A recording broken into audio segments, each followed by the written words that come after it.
Perkenalkan, nama saya Muhammad Maimun Yasir Aminullah, program studi S1 Farmasi Universitas Muhammadiyah Banjarmasin. Sini saya akan menjelaskan tentang persiapan sampel, sahletasi, screening fitokimia, KLT, bioautografi. Yang A, tahap pembuatan sampel. Yang pertama, pengumpulan bahan baku.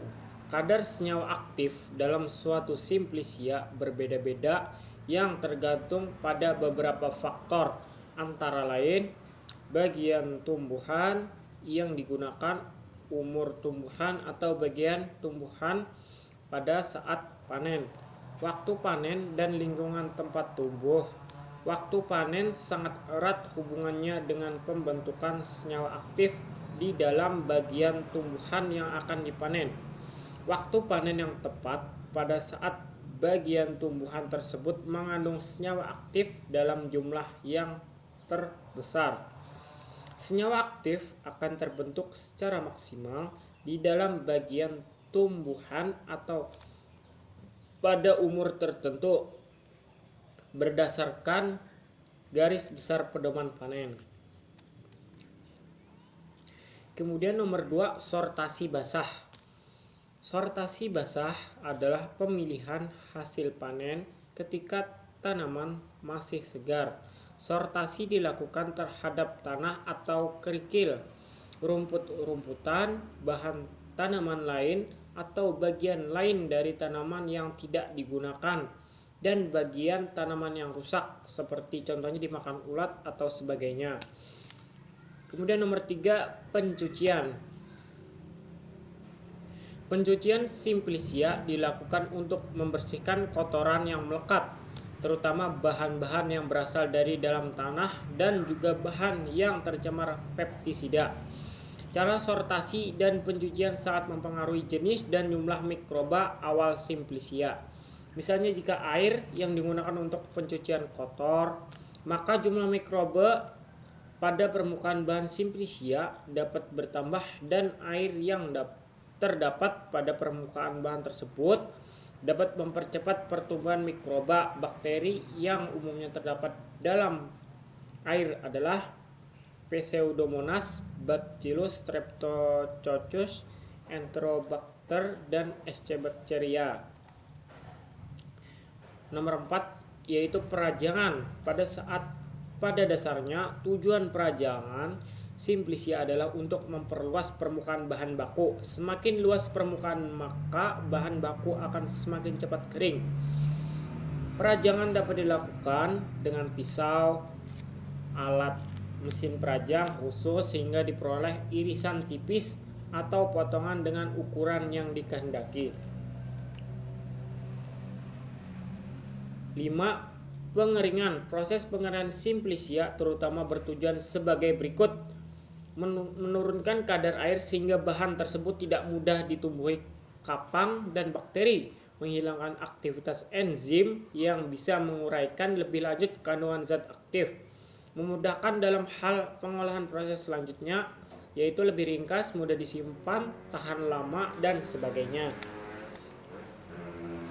Yang nomor 6 itu sortasi kering. Sortasi kering adalah pemilihan bahan setelah mengalami proses pengeringan. Pemilihan dilakukan terhadap bahan yang terlalu gosong atau bahan yang rusak. Nomor 7, penetapan dan penyimpanan.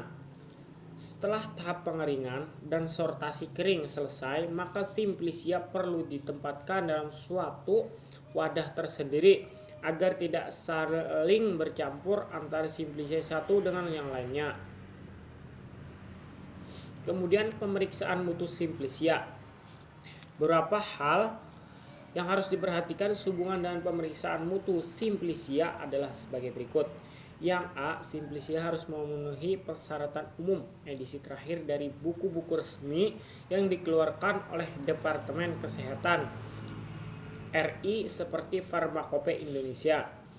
Kemudian yang B, tersedia contoh sebagai simplisia pembanding yang setiap periode tertentu harus diperbarui.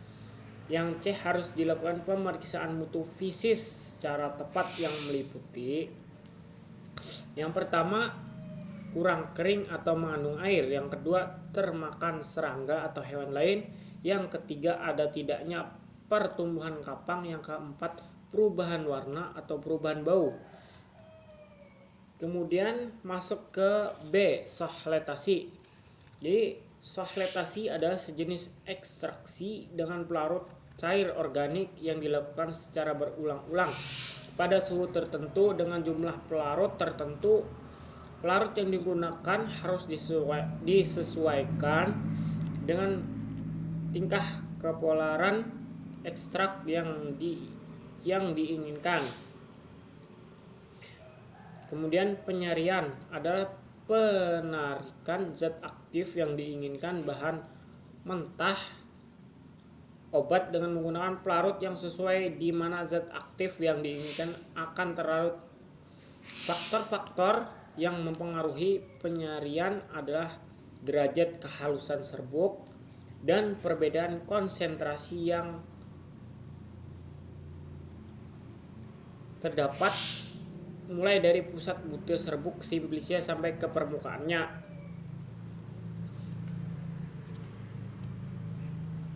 Kemudian metode ekstraksi, itu ada beberapa metode pada ekstraksi, yaitu yang pertama metode meserasi, yaitu adalah ekstraksi sederhana yang dilakukan dengan cara merendam serbuk simplisia dalam cairan pelarut selama beberapa hari pada suhu kamar. Kemudian metode meserasi ini digunakan untuk menyari simplisia yang mengandung komponen kimia yang mudah larut dalam cairan pelarut, tidak mengandung benzoin, trix, dan lilin. Keuntungan dari metode ini adalah peralatannya yang sederhana dan mudah untuk dilakukan. Sedangkan kerugian antara lain membutuhkan waktu yang cukup lama selama masa perendaman. Cairan yang digunakan cukup banyak, tidak dapat digunakan untuk bahan-bahan yang mempunyai tekstur keras seperti benzoid, trix, dan lilin. Kemudian metode sohletasi. Metode ini terbatas pada ekstraksi dengan mulut murni, pelarut murni, atau campuran azeotropik, dan tidak dapat digunakan untuk ekstraksi dengan campuran pelarut, misalnya heksan, diklormetan 1:1 atau pelarut yang diasamkan atau dibasahkan, karena uapnya akan mempunyai komposisi yang berbeda dalam pelarut cairan di dalam wadah. Kemudian destilasi uap. Destilasi uap adalah metode yang populer untuk ekstraksi minyak-minyak seperti esensial dari sampel tanaman. Metode destilasi uap air diperuntukkan untuk menyaring simplisia yang mengandung minyak menguap atau mengandung komponen kimia yang mempunyai titik didih tinggi pada tekanan udara normal. Kemudian ekstraksi fluida superkritis adalah suatu proses ekstraksi menggunakan fluida superkritis seperti pelarut. Teknologi ekstrak ini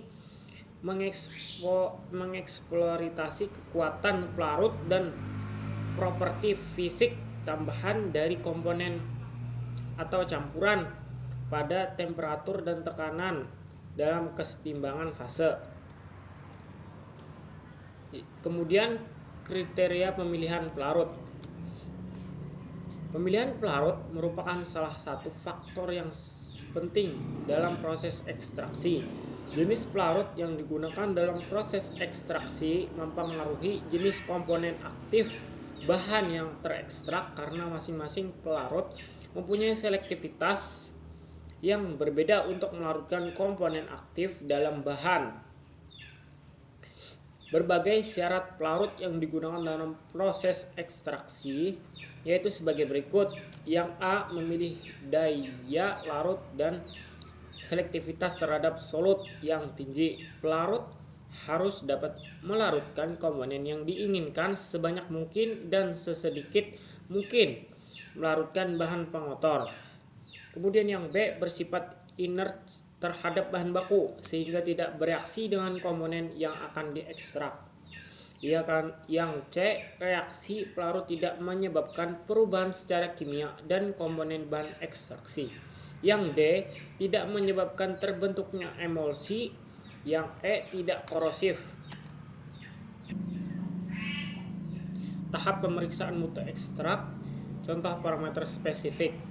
Yang pertama, pemeriksaan organoleptik terhadap ekstrak dilakukan menggunakan panca indera dengan mengamati bentuk, konsistensi, bau, rasa, dan warna dari ekstrak.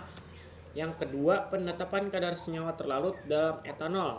Misalnya sejumlah kurang lebih 500 gram ekstrak dimeserasi selama 24 jam dengan 100 ml etanol 96% menggunakan labu tersumbat sambil berkali-kali digojok selama 6 jam pertama dan didiamkan 18 jam berikutnya.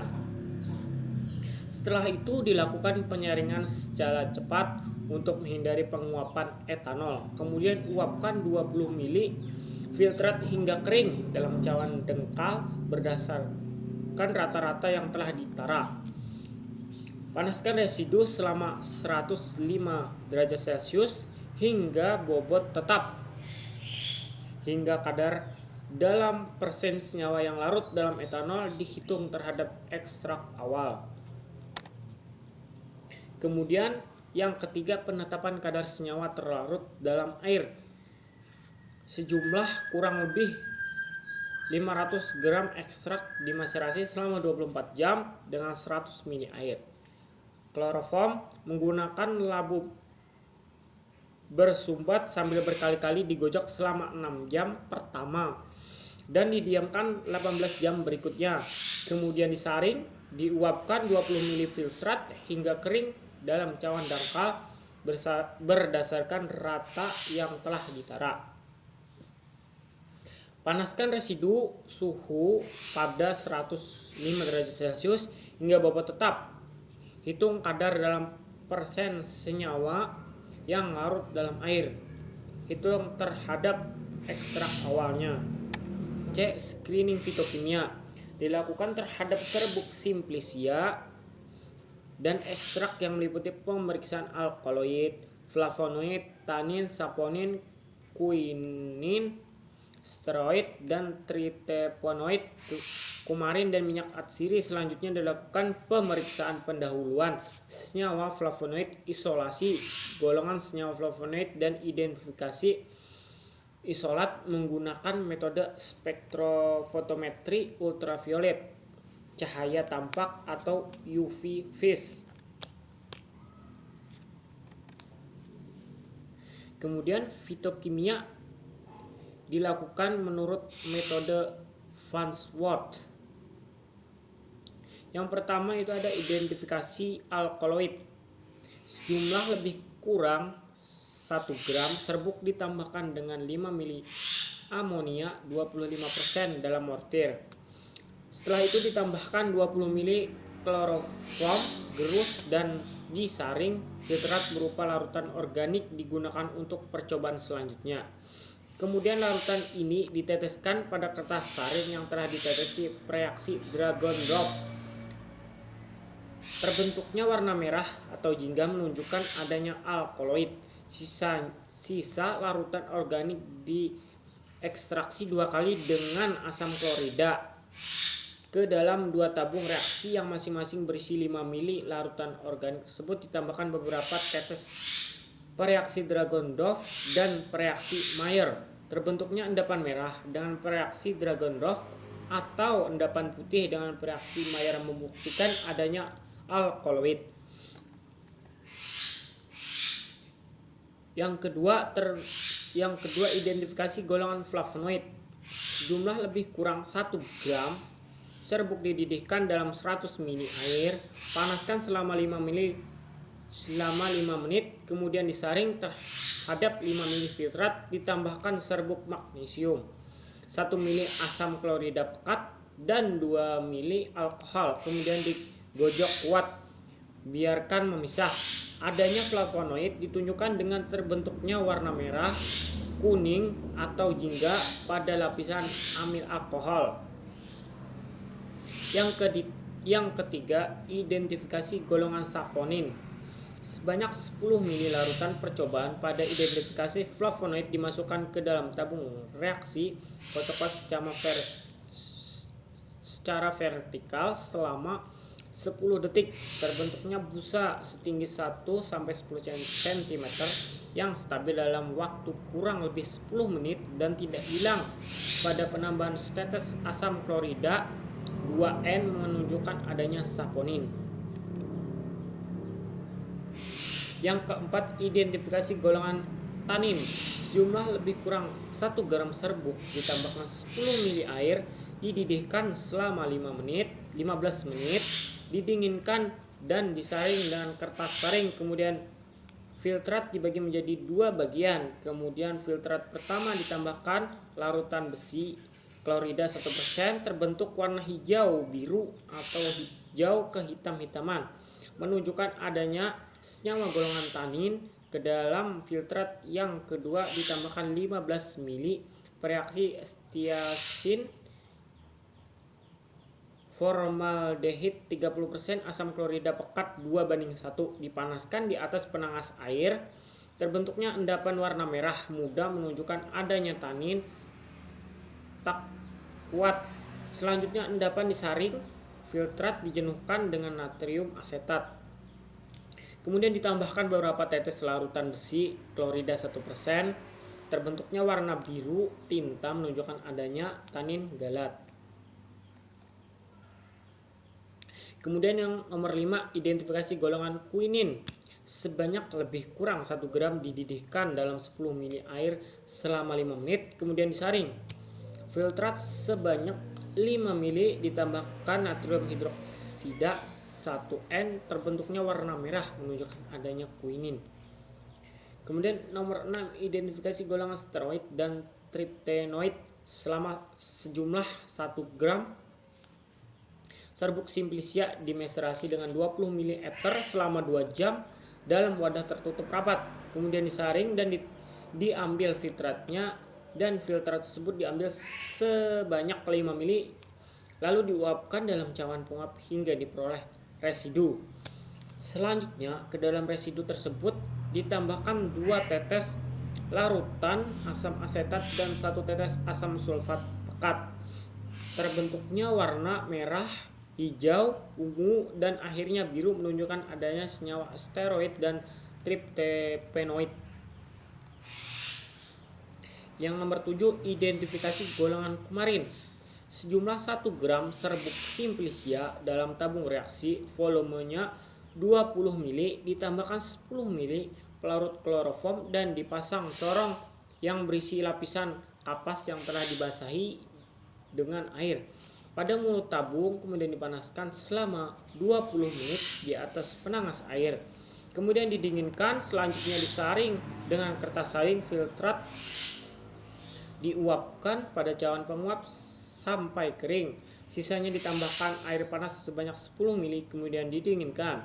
Larutan dimasukkan ke dalam tabung reaksi dan ditambahkan 0,5 mili larutan amonia 10%, kemudian diamati di bawah sinar lampu ultraviolet, maka terjadi fluorensi warna biru atau hijau menunjukkan adanya golongan senyawa kumarin. D. KLT bioautografi. Jadi bioautografi adalah suatu metode pendeteksi untuk memukakan suatu senyawa antimikroba yang belum teridentifikasi dengan cara melokalisasi aktivitas antimikroba tersebut pada suatu kromatogram. Metode ini memanfaatkan pengerjaan kromatografi lapis tipis atau KLT.